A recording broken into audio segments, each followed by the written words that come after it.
este terceiro Fórum de Terra Madre, organizado pela Rede de Povos Indígenas e Afrodescendentes de Slow Food, que junta essas comunidades que são os protagonistas. Chamo-me Luiz Francisco Prieto e no movimento de Slow Food eu tenho a, a função de ponte entre os povos indígenas e as comunidades afrodescendentes. No evento Terra Madre, essa rede tem um programa dedicado aos povos indígenas e às comunidades afro, e este fórum faz parte do programa. Como já explicamos nos fóruns anteriores, os povos indígenas e as comunidades afro estão muito presentes no programa Terra Madre e, de fato, eh, houve o evento Terra Madre Brasil, que durou 6 dias, e justamente um dia foi totalmente dedicado à promoção do tema das culturas alimentares e das comunidades afro. Se estiverem interessados em saber mais sobre isso, pode entrar na página internet Terra Madre Salone del Gusto .com e lá pode encontrar mais informações sobre este tema. Esses momentos estão organizados junto com os nossos aliados e são apoiados por eles e principalmente os companheiros de FIDA, o Fundo Internacional de Desenvolvimento Agrícola e também os fundos de Christensen Fund e Tamanho País que nos ajudaram as redes das comunidades indígenas e afrodescendentes no movimento Slow Food durante os últimos 10 anos. Nos encontros anteriores, nós falamos sobre os povos que vivem nos bosques, nas selvas e que têm perigos a causa da grilagem da terra e também por causa daqueles que dizem estar protegendo a natureza. E também falamos dos sistemas alimentares e a resiliência desses povos perante estas ameaças e outras, como por exemplo a Covid-19. Hoje vamos falar sobre outros povos resilientes, resistentes, que conseguiram defender a diversidade cultural e também a biodiversidade local durante muitos séculos, e falamos principalmente dos povos afros de América Latina. Não podemos falar de povos afros, afrocolombianos, negros, qualquer definição é boa, como se fosse a mesma coisa em todos os países do continente, porque a presença desses povos é muito diferente. 0,1% no Chile e quase 50% no Brasil, 95,5% em Haiti. Isto é, há muitas coisas em comum entre os povos afrodescendentes e os povos indígenas na maioria dos países do continente, embora a presença deles seja distinta numericamente. Estamos falando realmente de resistência nesse caso. As estatísticas mostram que as comunidades afros têm os índices mais baixos de igualdade e mais alto de discriminação e falta de oportunidade no continente. E é uma pena para todos. E hoje o que queremos fazer é aumentar o diálogo com as comunidades, dar visibilidade e reconhecimento pelo valor das práticas alimentares e das culturas. É um processo que com certeza vamos continuar com os aliados de Aqua, de FIDA, os aliados de Aqua estão aqui conosco e tem também a possibilidade de falar brevemente depois. Vou agradecer todo mundo para dedicar este tempo, este sábado, é sábado de manhã na América Latina, e estão conosco para compartilhar, e esperamos que estas conversas possam ajudar para eliminar preconceitos e promover um futuro melhor. Esperamos também que a internet fique conosco, porque há comunidades que têm problemas de acesso à internet, e espero que todos os ponentes, todos os panelistas possam ficar conosco hoje, mas para esse tipo de coisas também temos que trabalhar, porque a desigualdade de acesso à internet reflete outros tipos de desigualdades que existem também. Deixo a palavra à nossa amiga e companheira Ângela, que representa a Fundação Água. Deixo a palavra para ela e para vocês em geral. Francisco, muito obrigada e bom dia para todas as pessoas que estão conosco nesse espaço hoje. É um prazer, obrigada por compartilhar tudo isso com vocês num espaço a mais de Terra Madre para transmitir os saberes e os sabores. Como o Francisco estava dizendo, e como também dirá outros, dos oradores, este é também um exemplo dessa resiliência que nós temos através, da tecnologia. Vamos continuar estes intercâmbio de saberes. E especialmente queria transmitir as palavras, das nossas oradores, que não estão aqui por causa de conexão. A Madita, que é realmente uma coletora de caranguejo azul de Esmeralda de Equador, e também Jusiline, do Brasil, que também é coletora, nesse caso de ostras, e também as palavras especiais, a Marcela Ampuio de Providência, que representa as mulheres que se ocupam do caranguejo preto de Providência. Espero que possam estar conosco e também temos aqui um mestre da cadeia de transformação artesanal que representa os povos do Pacífico colombiano.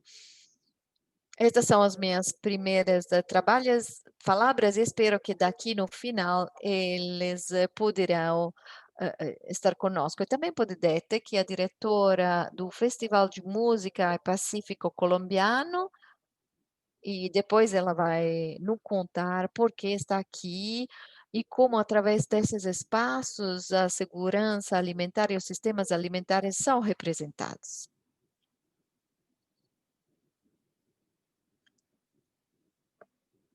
Então, as nossas oradoras não conseguiram se conectar, então vou passar as mensagens delas, que depois tentarão também se conectar.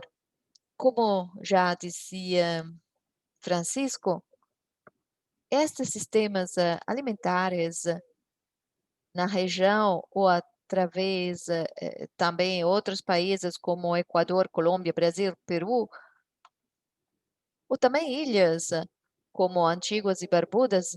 Então, são processos, são economias diferentes. Os nossos agricultores, os nossos povos indígenas e afro não se limitam a um sistema só auto alimentar, porque há vários sistemas. Por exemplo, em Colômbia temos as Vedas. Então,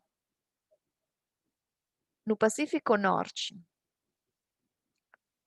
o operador deixa que os ecossistemas descansem e então passa na selva para se ocupar da agricultura.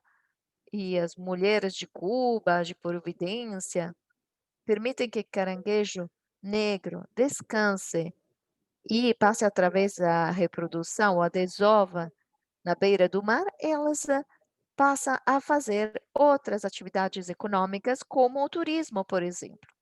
Então, há esta alternância. E é muito importante transmitir esta mensagem, esta diversidade econômica que faz parte, que é fundamental nesses sistemas alimentares das regiões e dos povos indígenas e afro.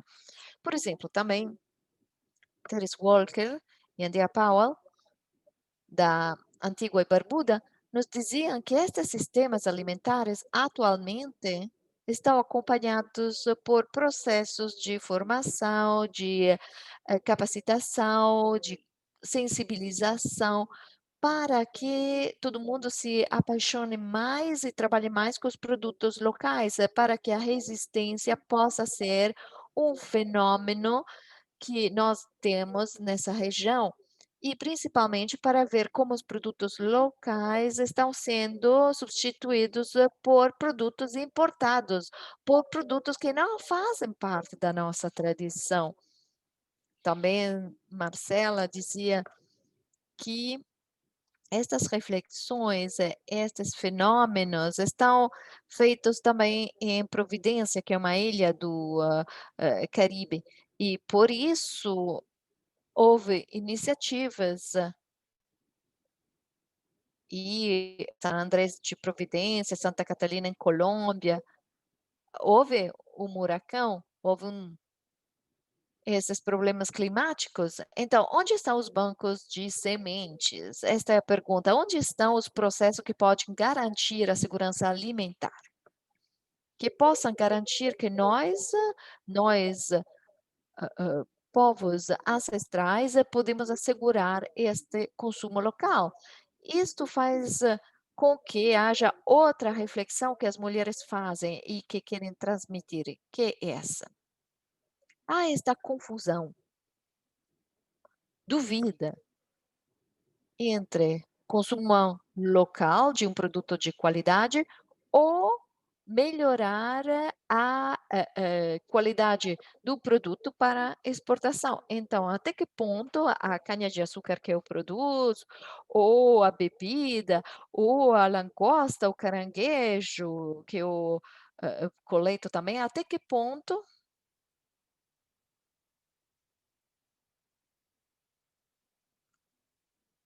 felizmente a Ângela está tendo um problema de conexão.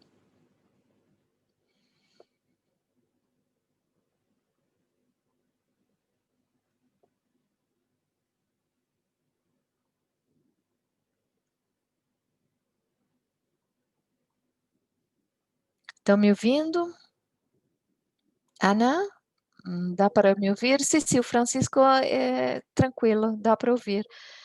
Infelizmente, a Ângela saiu do sistema de Zoom.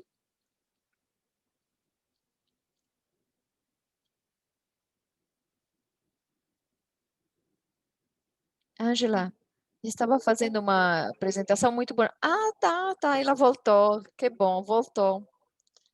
Iba dar a palavra à Ana, mas volto com a Ângela, porque estava falando de uma coisa muito importante. Então, eu estava dizendo que, tomar esta decisão, quer dizer, até que ponto eu posso exportar estes produtos de altíssima qualidade, por exemplo, um azeite de coco com altíssimas qualidades, com propriedades importantes para a saúde, mas então eu posso exportar, para ter dinheiro, mas também, até que ponto quero consumir uma parte desse produto. Então tudo isso se tornou um fenômeno, uma dúvida para as nossas comunidades, e também as mulheres estavam manifestando esta dúvida, e é uma realidade. São dúvidas que são, suscitadas, mas estes pontos, estes espaços são muito importantes para começar a conversar sobre isso e tomar decisões, para encontrar o equilíbrio entre a segurança alimentar, sim, garantir estes alimentos para os nossos territórios locais, e elas, estavam propondo, por exemplo, reforçar os processos de consumo de, cadeia curta, através dos quais, por exemplo, nossas escolas, os nossos pré-escolares, as nossas famílias, possam desfrutar a presença, desses alimentos de qualidades para não ter apenas, oportunidades de ganância exportando, para depois comprar produtos importados. Então, são parte das reflexões, que as mulheres, que infelizmente hoje não, conseguiram, se conectar, queriam compartilhar com vocês. Depois vou, deixar a palavra à Ana Copete, que é diretora, do Petron Álvares, para nos contar um pouco mais, sobre esta cadeia de valor do Biche, que é uma bebida artesanal produzida localmente.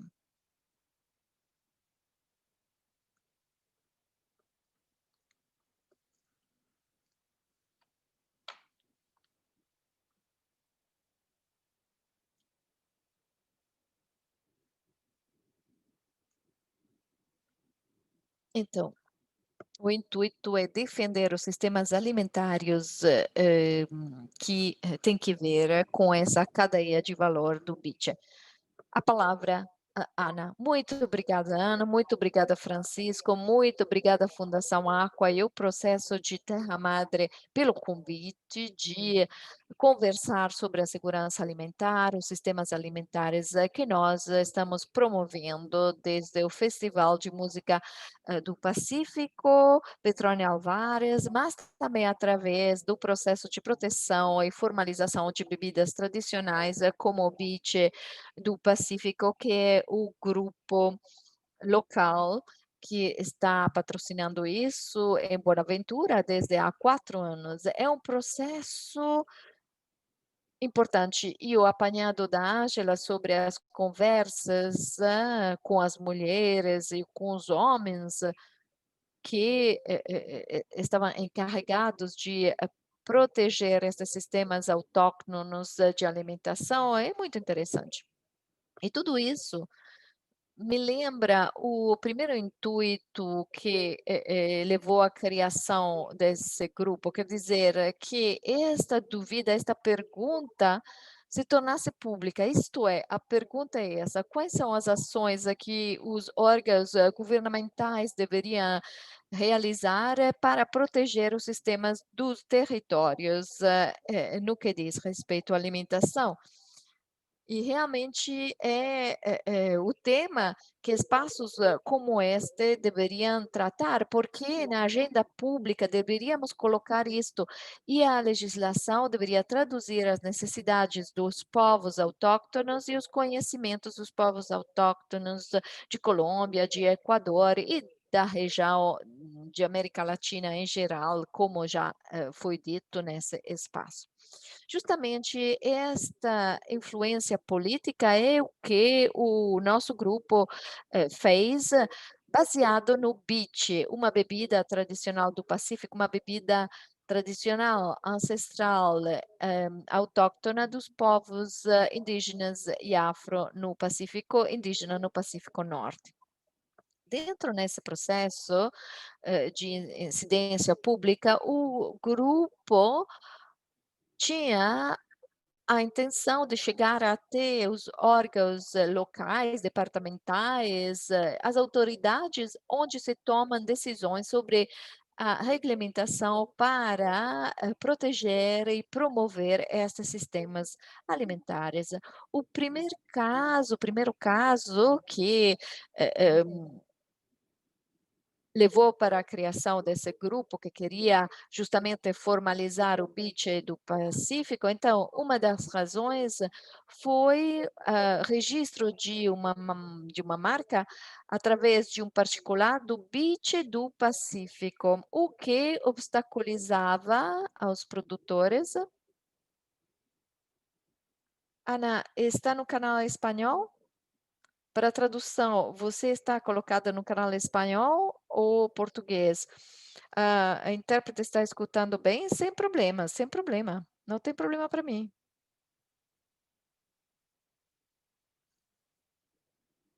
Tá bem, sempre, sempre esteve bem, sem problema. Dá para ouvir? Perfeito. Muito bem, pode continuar, Ana.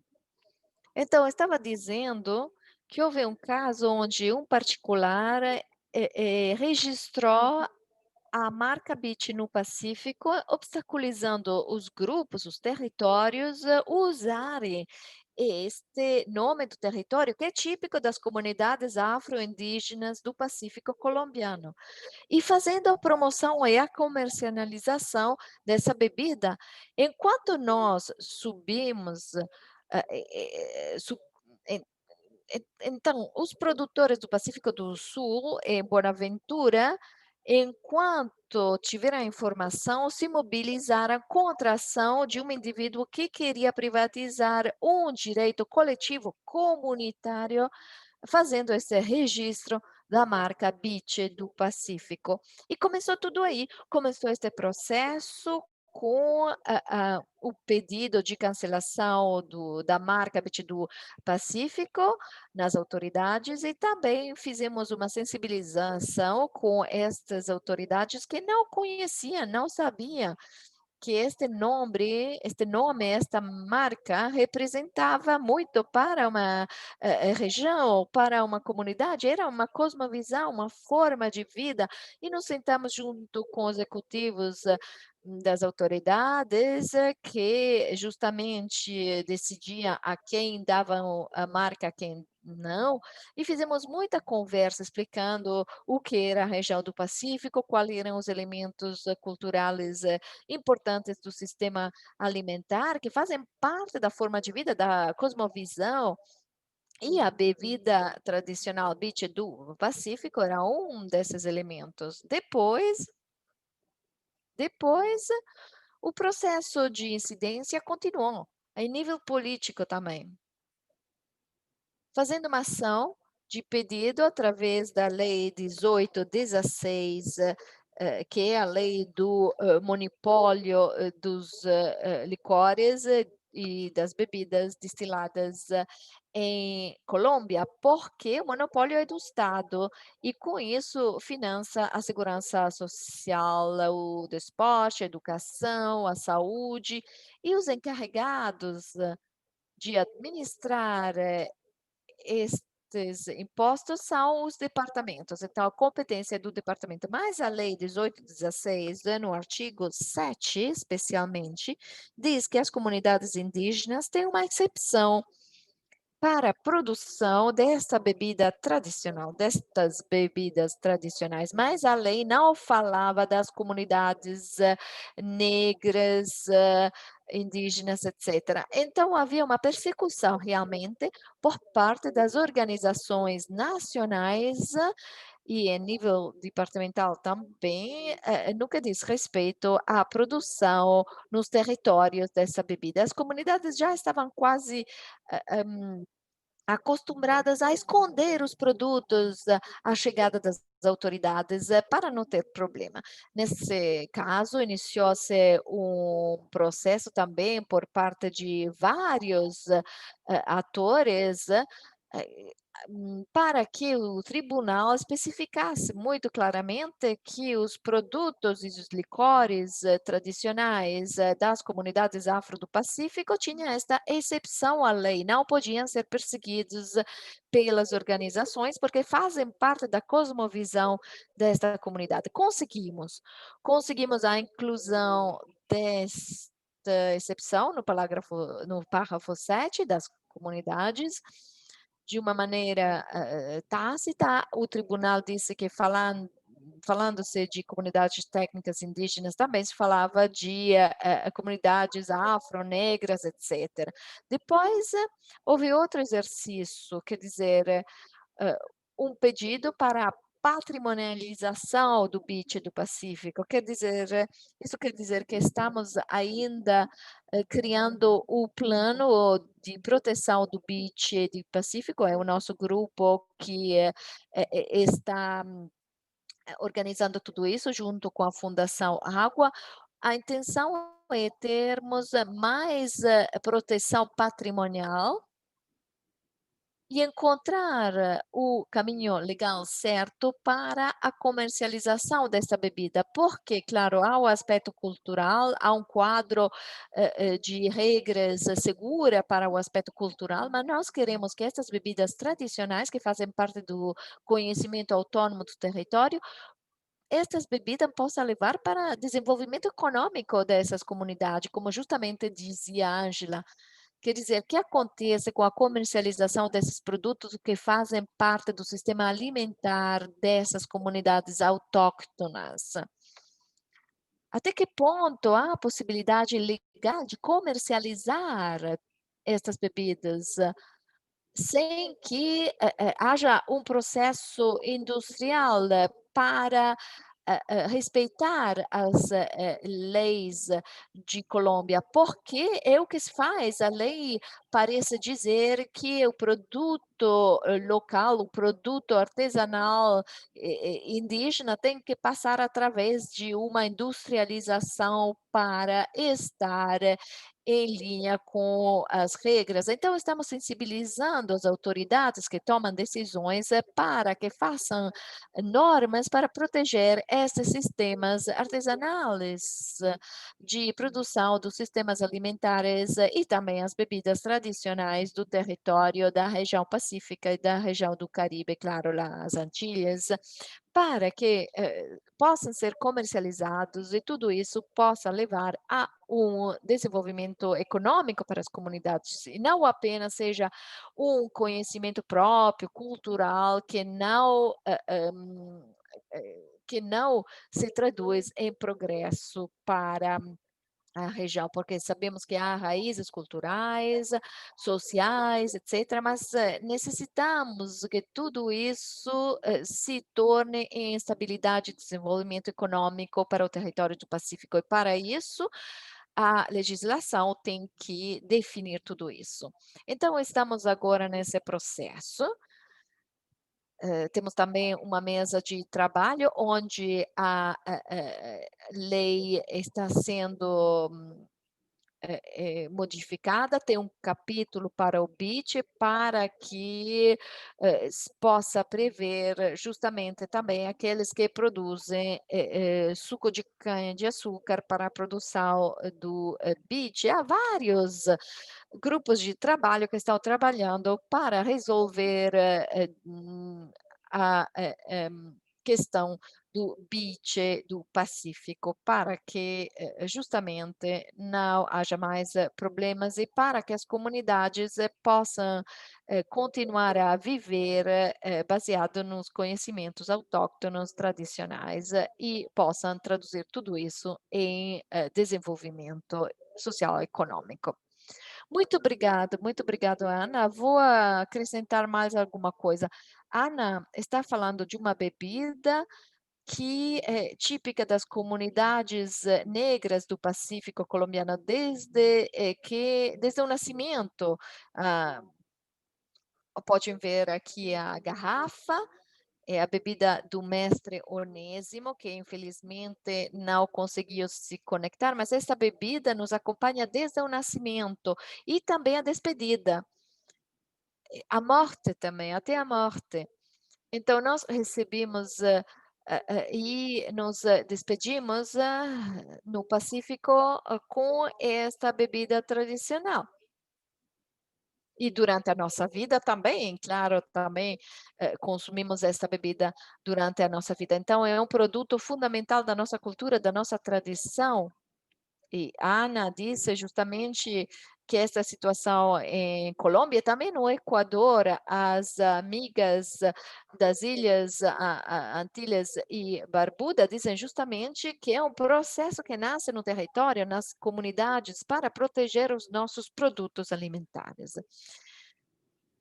Ana, depois, por favor, seria bom que nos fale justamente do petróleo, mas agora vamos ver um vídeo que os nossos amigos de Barbacoa, em Cuba, vão compartilhar. Eles trabalham com atores como chefe de cozinha, agricultores, para revalorizar a gastronomia, a tradição e os processos alimentares locais, como, por exemplo, aqueles associados à cana-de-açúcar. Então, vamos ver esse vídeo.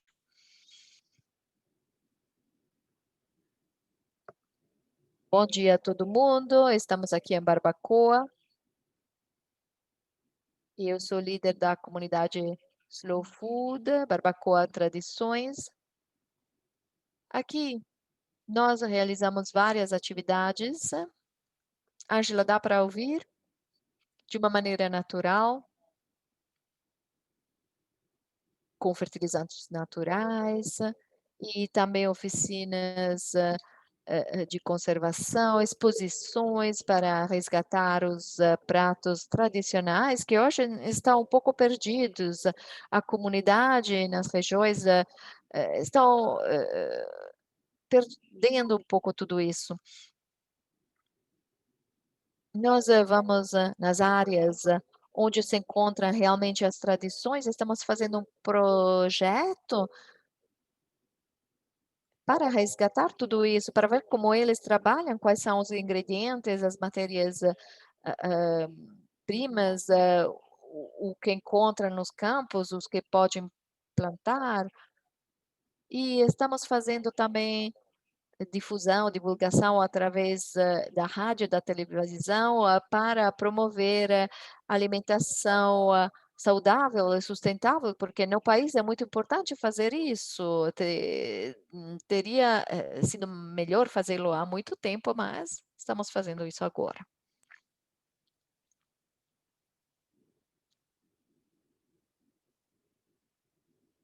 Este foi um exemplo a mais desses processos de resgate para garantir estes processos alimentares.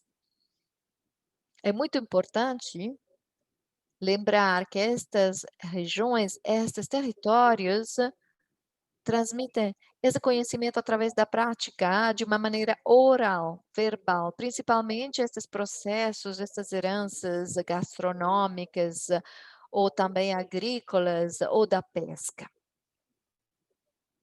É um exemplo vivo, porque os jovens, nesse caso, são protagonistas nesse processo de resgate intergeneracional.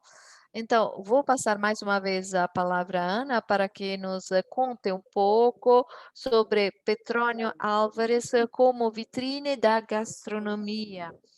Por favor. A pergunta é essa: como é que este espaço permite e garante a visibilidade desses sistemas alimentares e desses processos gastronômicos do Pacífico colombiano? Por favor, Ana.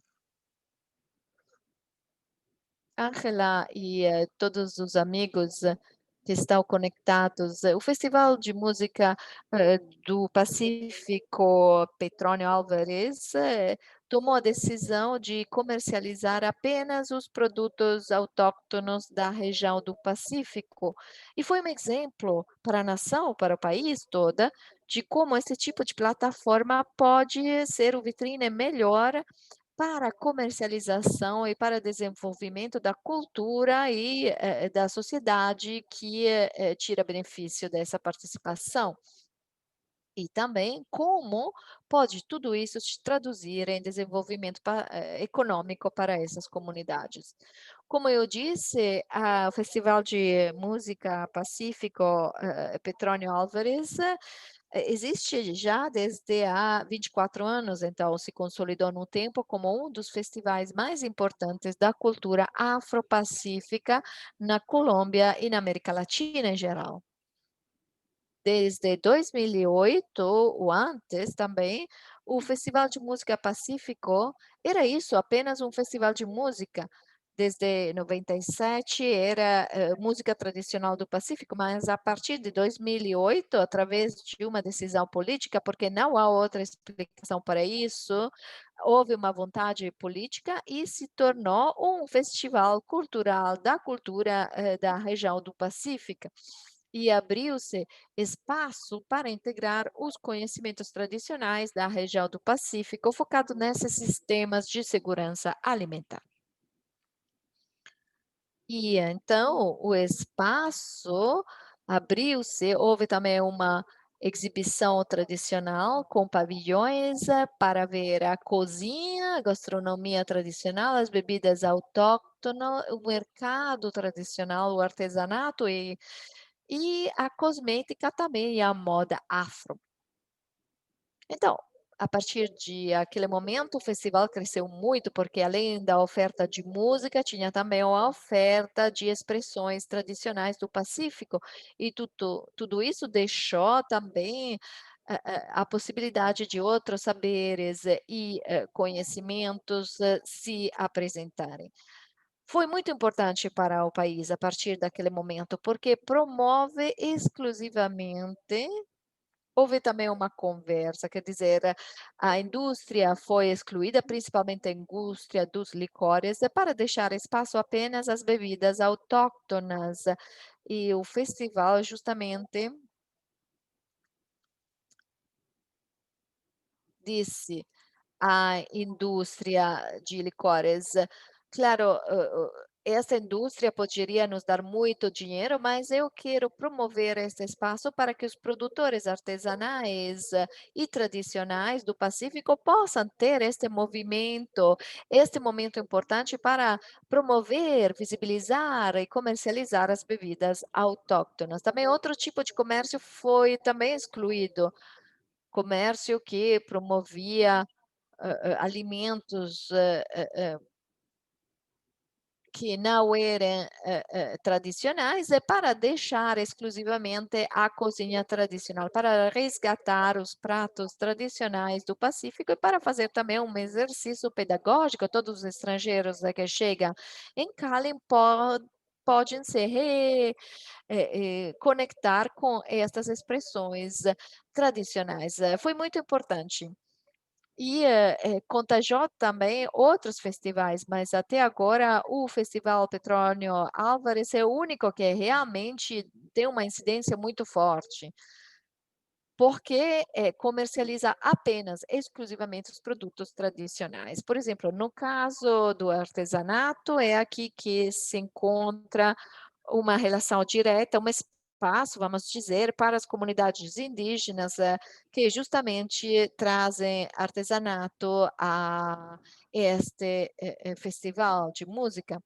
Mas houve um estudo este ano, que foi realizado pela universidade, e é muito interessante, porque justamente a fala da cadeia do valor que começa no Pacífico Profundo, mas, acaba em Cali em agosto durante o festival de música pacífica Petrônio Álvares, porque lá há manifestações, tradicionais. Por exemplo, o produtor de beat, a cozinheira, tradicional, tem uma cadeia de valor que começa no Pacífico, foi a o pai, foi a mãe, o avó que está no território, que envia os ingredientes, a matéria-prima pura, para que possa preparar, transformar esta matéria em Cali e comercializar o produto durante o festival. Então, este estudo é muito interessante, realmente, porque mostra o impacto do festival na cidade de Cali, mas também a porcentagem que volta para o território, graças a esta conexão que existe ainda entre os produtores e as famílias que estão nos territórios e que são os provedores da matéria-prima. E as regras para, ser parte desse evento, um dos critérios é que tem que demonstrar o festival quer aos expositores que demonstrem a cadeia do, valor entre justamente a cidade de Cali e o território. Então, devem-se demonstrar que a matéria-prima pura vem do Pacífico Profundo e é muito importante, porque o que faz é sustentar esta cadeia, este sistema que vai do território até a cidade de Cali. E essas pessoas que vêm no festival, procurando justamente, um contágio com esta cultura do Pacífico, realmente pode receber uma, demanda, quer dizer, uma oferta pura, porque a matéria-prima chega realmente da região, eles estão realmente, probando, tendo uma experiência direta, dos produtos do Pacífico e tudo isso está muito associado à cosmovisão, que permeia a cozinha e as bebidas tradicionais do Pacífico. E esse estudo fala também de como o turismo no Pacífico também foi aumentado graças à experiência, desse festival, porque, por exemplo, chega um estrangeiro e, pode, provar uma comida, típica do Pacífico. Ou, pode provar o beach, e esta pessoa pode pensar visitar o Pacífico para ver de onde vem a bebida. Ele está, realmente surpreso, de onde vem, como se faz? Essas são as perguntas que o turista tem no momento em que entra em contato com a bebida ou a comida tradicional durante o festival, ele quer saber mais. E automaticamente, depois do festival, pode ir no Pacífico, perto da cidade de Cali, normalmente Bonaventura, para conhecer de primeira mão, o que descobriram durante o festival. Então, tudo isso é fundamental para a proteção e a promoção desses sistemas alimentares e dessas cadeias de valor autônomas, autóctonas e tradicionais do território. E é assim que podemos incentivar essas plataformas. E tudo isso é positivo também para os territórios e contribui à proteção da cadeia de valor. E são vários os elementos, o elemento cultural, promoção para fora dessas expressões tradicionais e também em nível econômico para a monetarização das famílias, mas para o território também. Porque aumenta e incentiva o turismo consciente para conhecer estas formas tradicionais. É pedagógico, é uma pedagogia indireta, mas o estrangeiro chega, por exemplo, em Buenaventura, com uma consciência do que provou no paladar, uma consciência, porque sabe que ele está se conectando com o conhecedor, porque as pessoas que ele contacta, são pessoas, que conhecem, e ele também se torna conhecedor. É um exercício muito bonito.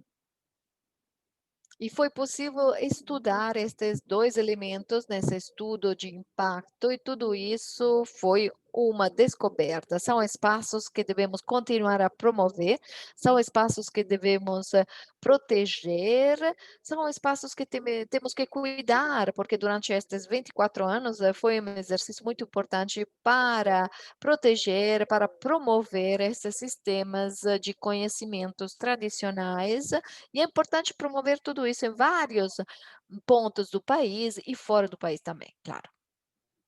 Ana, muito obrigada, muito obrigada. Foi uma viagem, seu relato foi uma viagem através das tradições e das culturas. E aproveito, da sua palestra para colocar na mesa um elemento em comum muito bonito dessa região pacífica e do Caribe. Gostaria de falar da barreira protetora dos ecossistemas de manguezais. As mulheres das ilhas, do Equador, da Colômbia, sabem muito bem. Elas fazem parte desses ecossistemas onde não apenas são criados esses produtos, mas também processos comunitários e também há uma gestão de processos, de construção do tecido social. Melita nos falava da captura do caranguejo azul, durante a qual as mulheres falam entre elas, há um diálogo entre elas. Estão capturando, por exemplo, no caso de Brasil, ou as ostras, estão coletando ostras, processando as ostras.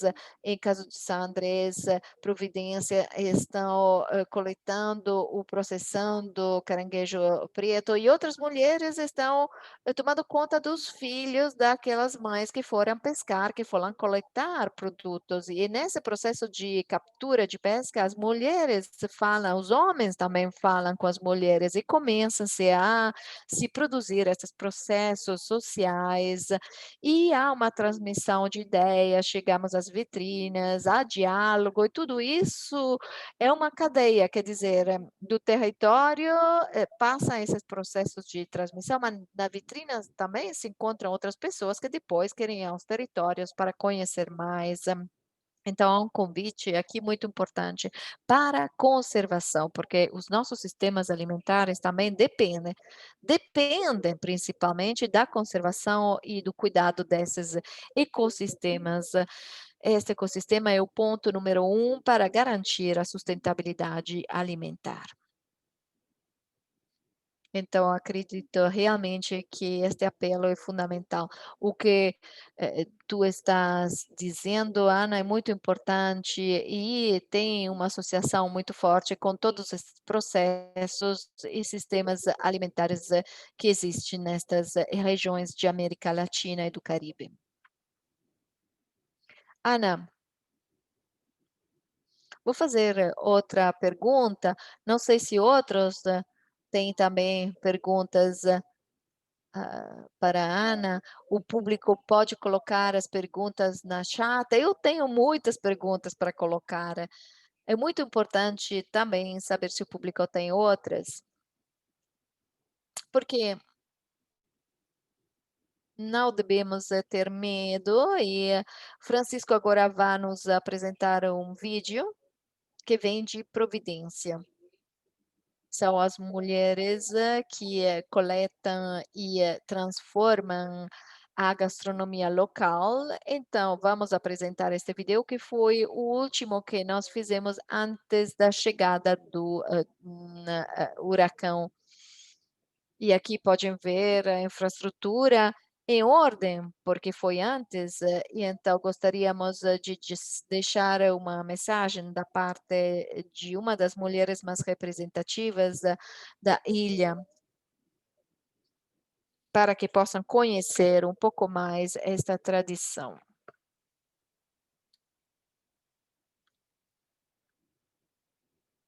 Vou compartilhar o vídeo. Sim, pode. Sim, foi um vídeo que foi feito no projeto Slowfish Caribe, na Fortaleza do Caranguejo Preto de Providência. E a companheira, por causa desses problemas climáticos, não pode estar conosco, mas vamos apresentar esse projeto através do vídeo.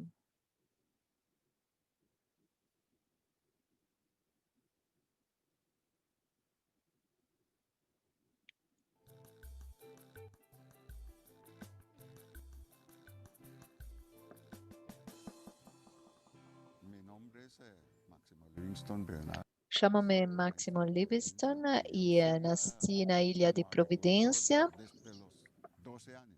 Eu, desde que Siempre está sembrando tive 12 anos, melón, trabalhei como ñame, agricultor, fruta principalmente, mas também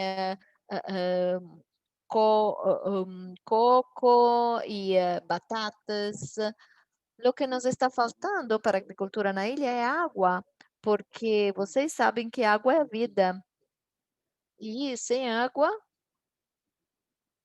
podem se plantar apenas durante 6 meses e depois chega a sequia. Então, é preciso ter mais gente na agricultura. Se não temos agricultura, o que é que podemos fazer? Eu sou também uma experto, um perito na pesca. Foi meu avô que me ensinou durante 46 anos, pesquei, mas agora já não há produtos, por exemplo, não há produtos que eu poderia, se não, coletar, mas já não há. Chamo-me Stephanie Howard, sou parte de Assocrab, Providência Sweet Black Crab, é uma associação, a maioria são mulheres aqui da ilha de Providência. Nós temos um lugar onde se trabalha o caranguejo preto e se vende. Para capturar o caranguejo preto, temos que ir na montanha muito profundamente, normalmente se faz de noite, a 1, 2 horas da madrugada, se faz com o saco e, mano, no dia seguinte o caranguejo é cozinhado e, tira-se a carne, da tira-se a casca e, claro, se transforma caranguejo. Muitos, aqui trabalham disso, da venda, do caranguejo preto. O problema é que o caranguejo está, sendo esgotado. É um animal muito especial, eu creio, porque se tem muita chuva não sai, também se há muito sol e com lua cheia também não. Eu gostaria que os jovens também ficassem mais integrado à cultura de, providência com o caranguejo preto, que é muito especial. Agora estamos vendo que esta cultura está sendo perdida, porque apenas os adultos trabalham nesse, ofício. E depois da morte dos adultos, a cultura estará perdida. Chamo-me Ruth Janet Taylor. Era para mostrar o que estamos fazendo em Providência. O projeto começou para dar valor ao caranguejo, mas depois vimos que houve mudança climática e o habitat do caranguejo mudou também e se reduziu, e então começamos com a Aqua, a União Europeia e os Amigos de Vida e, é claro, as coletoras de caranguejo para, tentar fazer uma diversidade produtiva, promovendo a soberania alimentar para ver quais produções alternativas, podiam ser desenvolvidas, e oferecer alguma coisa a mais do que o caranguejo, trabalhando também com as instituições locais para sensibilizar as pessoas para que respeitem o período de reprodução e não culture. Agora houve essa furação e vamos ver porque as estratégias deverão ser readequadas, porque há uma redução ainda mais forte do caranguejo por causa do furação agora. Muito obrigada, Francisco, por compartilhar conosco este vídeo.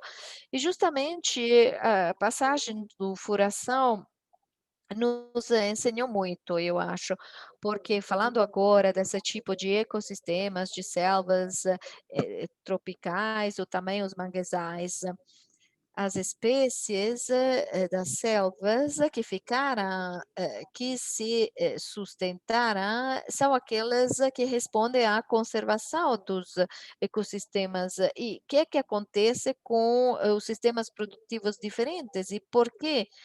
Não podemos esquecer que o nosso território da América Latina e do Caribe deve responder e devemos trabalhar através desses processos com incidência, com a produção, com processos coletivos, para conservar, preservar estes ecossistemas e as tradições e as formas para obter os nossos alimentos e recursos naturais de uma maneira mais sustentável. Então, depois da passagem do furação, devemos refletir sobre estes sistemas diferentes de economia e alimentares, que devem ser fortalecidos, reforçados através de processos como o que nos relatou Ana e outros, como o processo das mulheres que não estão aqui por causa de problemas de conexão.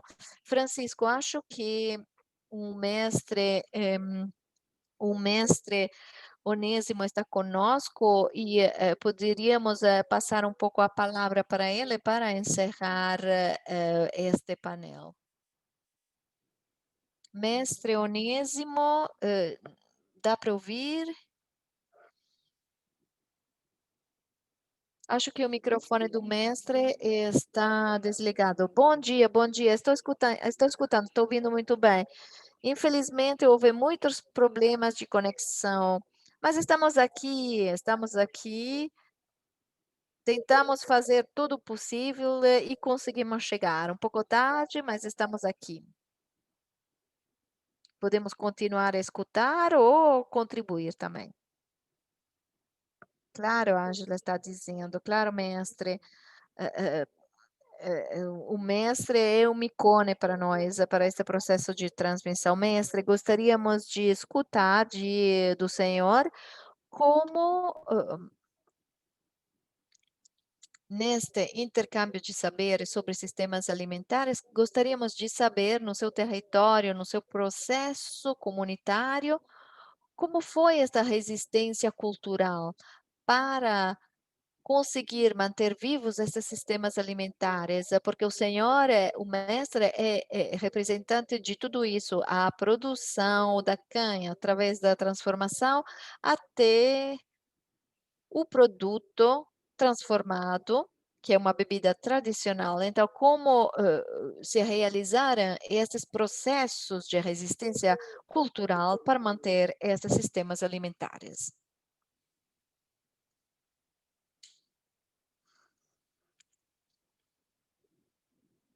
Mestre Onésimo.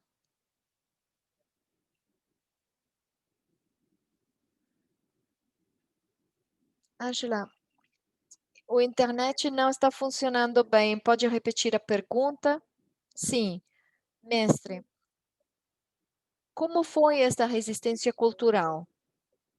O processo que o mestre liderou para manter vivos estes sistemas alimentares. Como foram estes processos de resistência para manter vivos os processos alimentares locais? Sim, obrigada. Não é nenhum mistério.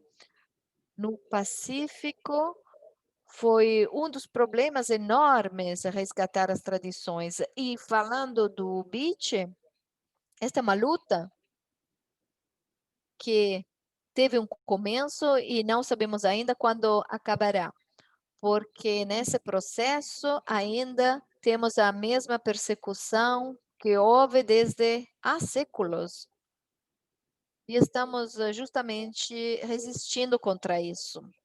Manter viva esta tradição, essa atividade cultural, ancestral, foi uma forma para fazer uma resistência muito dura, a mais dura do mundo,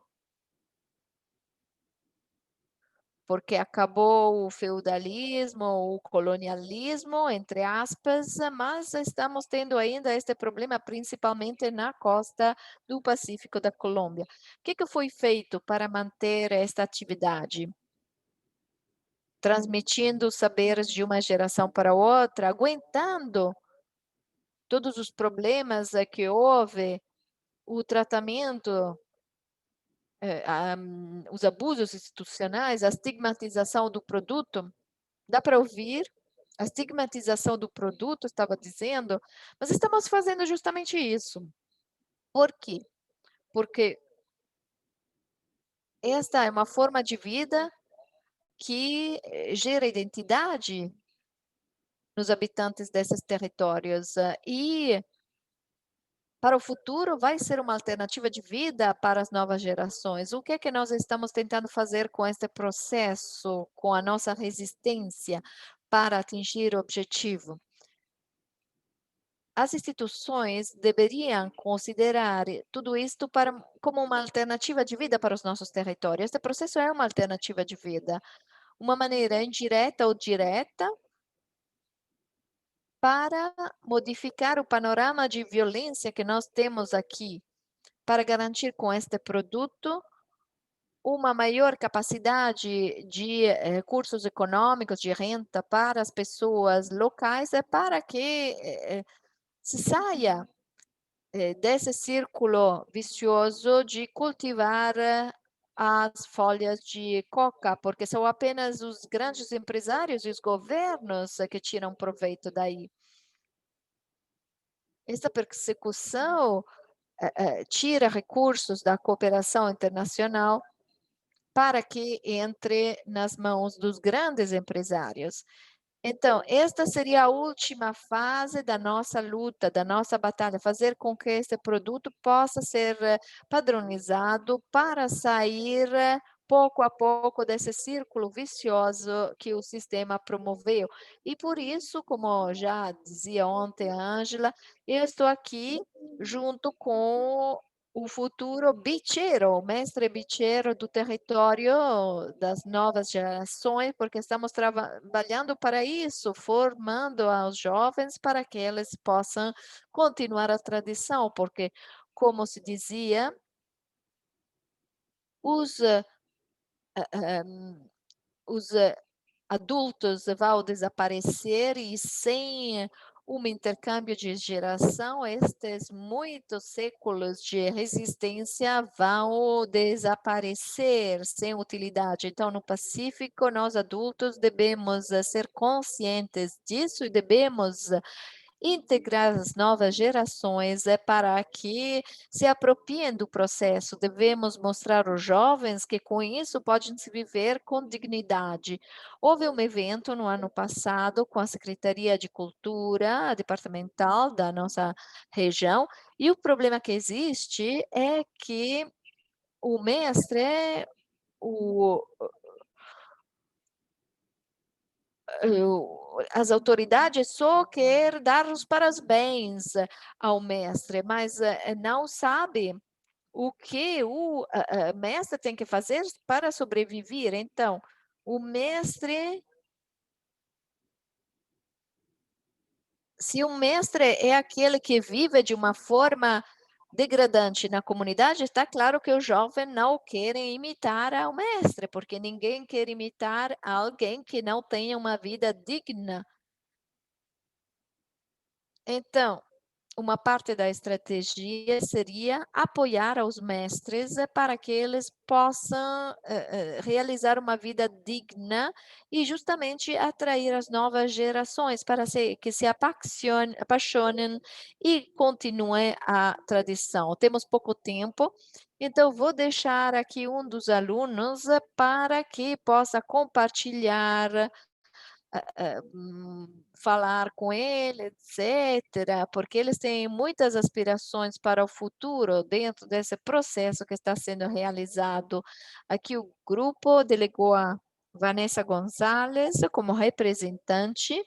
Todo o grupo está aqui ao lado, claro, mas vou dar a palavra para ela. Muito obrigado, diz Ângela. Mas realmente a pergunta já foi colocada. Como continua esse processo? Quais são as aspirações? Como funciona esse processo de transmissão de conhecimento e de sabedoria dos mais velhos aos mais jovens? É tudo, realmente, porque a pergunta já foi feita. Vamos escutar a resposta. Bom dia, chamo-me Vanessa Gonzalez, sou do território do Cumaco, pertenço a esta região. Falo também representando meus companheiros. Muita gratidão,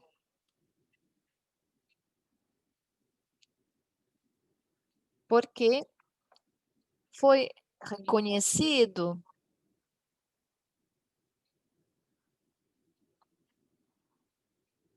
Somos agora reconhecidos como produtores e transformadores do beach. Nós fomos criados por este produto, nossos pais e avós, e durante gerações, e nós estamos muito associados a esse produto. E agora o nível é mais elevado e é um orgulho, para mim é um orgulho. Estou muito orgulhosa, falo pessoalmente. Eu estudei, continuo estudando, graças a Deus, e graças a este produto. Estou quase acabando minha formatura em administração internacional, gerência internacional.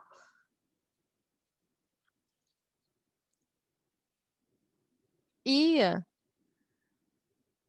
estou aumentando meus conhecimentos sobre a transformação do beach. Não sei o que acontece com os outros companheiros, mas eu continuarei a granja da minha família.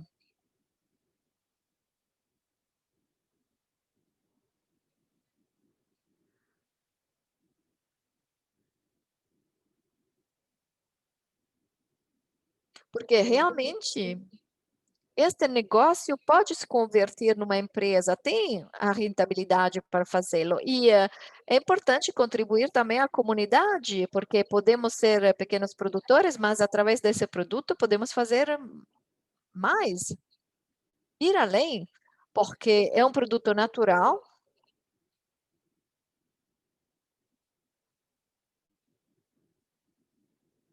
e é um produto fermentado, é o suco de cana-de-açúcar e representa uma bebida saudável.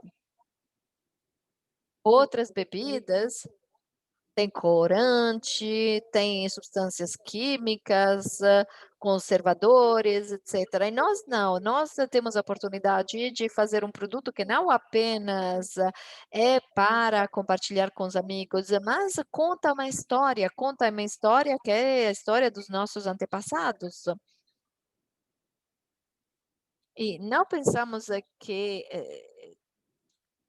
é importante beber apenas o Beach porque é natural, mas realmente é o produto de gerações de luta e é alguma coisa que vai além. Não queremos apenas nos converter em produtores de Beach, mas o significado é bem maior. E também a nossa cultura vê o Beach como produto medicinal. Um remédio, porque utilizamos isso para casos de espanto, ou durante o parto, ou quando há pessoas que morrem. Quer dizer, há várias maneiras para utilizar o bicho que nós temos enquanto comunidade negra. Obrigada, obrigada. Se houver qualquer pergunta, estou aqui à disposição. Vanessa, muito obrigada por representar essa comunidade de jovens e de mulheres, de pessoas que estão realmente recebendo esta herança. Vou compartilhar um pouco o contexto. Esse processo que eles estão acabando de nos expor, principalmente o mestre Onésimo e Vanessa, faz parte de um processo que o Ministério de Cultura está desenvolvendo e também a Fundação Aqua e umas escolas no país. Através desse processo, fazem-se formação,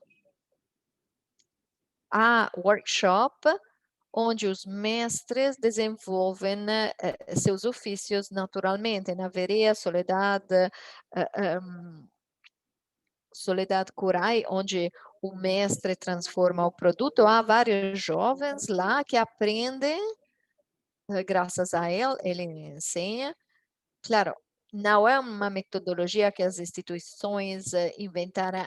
Estamos replicando a forma de passar os saberes tradicionais dos povos indígenas e afrodescendentes, que é a transmissão de saber dos adultos, dos maiores, dos mais adultos e até idosos, aos filhos, aos jovens, e tudo isso está se fazendo agora para reforçar e fazer crescer o conhecimento dos jovens. E foi uma testemunha excelente nesse caso, e é maravilhoso escutar o testemunho dos protagonistas dessa metodologia de transmissão. Acho que, não sei se haverá perguntas sobre o festival. Há uma pergunta, na verdade. A ideia do Festival Petrônio nasceu como iniciativa da comunidade. Nesse caso, também gostaríamos de compartilhar com vocês que este processo, como se dizia, foi acompanhado desde o começo pela Fundação Aqua. E a Ana já estava dizendo que esta vitrine transmite não apenas as bebidas, a música, mas também essa cadeia de valor de alimentos. Então, Ana, por favor,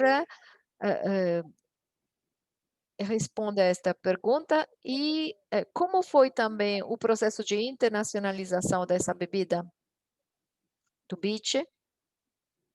Vamos escutar as respostas de Ana.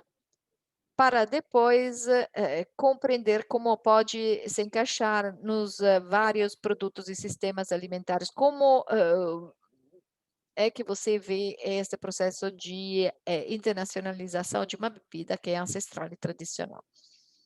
Vou começar com esta última pergunta. O processo de internacionalização do BIT, vou fazer um apanhado muito claro. A tendência internacional do consumo dos produtos e serviços com conteúdo cultural é cada vez maior.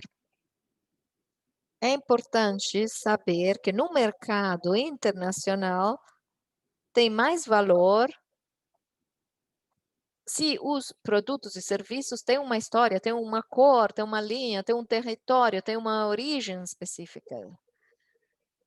O mercado está procurando ou está pedindo produtos e serviços que contem alguma coisa, que tenham uma história, uma relação com alguma coisa a mais, não apenas o consumo.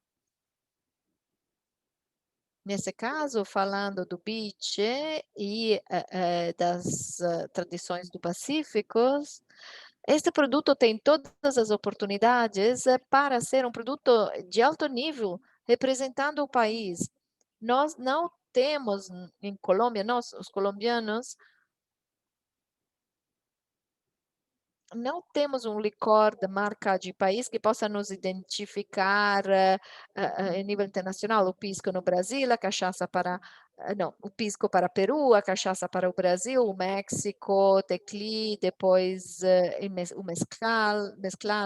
Então, nós temos esta grande oportunidade, enquanto país, a colocar o beach e os derivados e as bebidas ancestrais das comunidades afro-indígenas do país e o beach especialmente, como elemento que se torne numa marca para o país, que represente ao país no mercado internacional.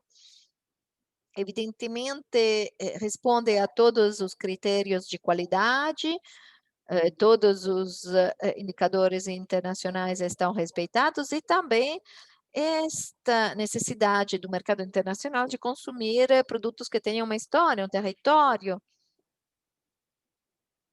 uma língua própria, produtos que deem vontade de conhecer alguma coisa a mais, que não são apenas uma garrafa.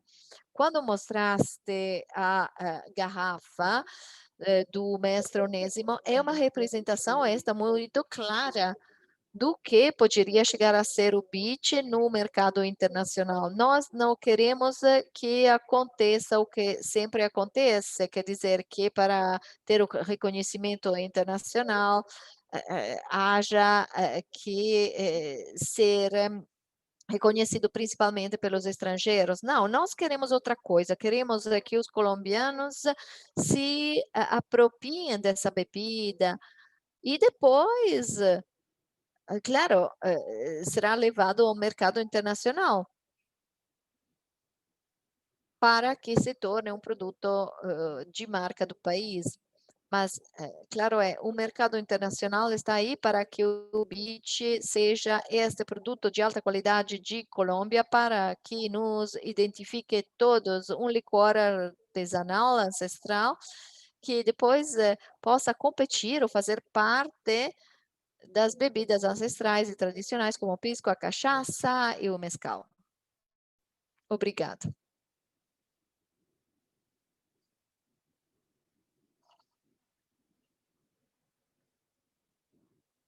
O mestre está perguntando se dá para ouvir.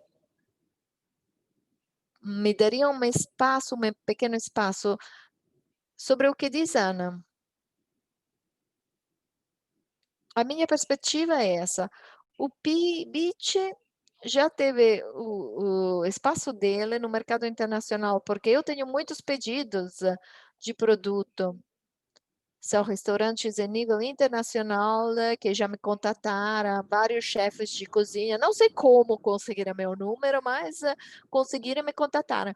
Então, se nós não podemos esperar que seja reconhecido na Colômbia, porque senão nos tornaremos velhos antes de que aconteça isso. Quer dizer, a resistência maior sobre o BIT é dentro de Colômbia, dentro da institucionalidade. E a Polícia Nacional faz parte disso, quer dizer, a polícia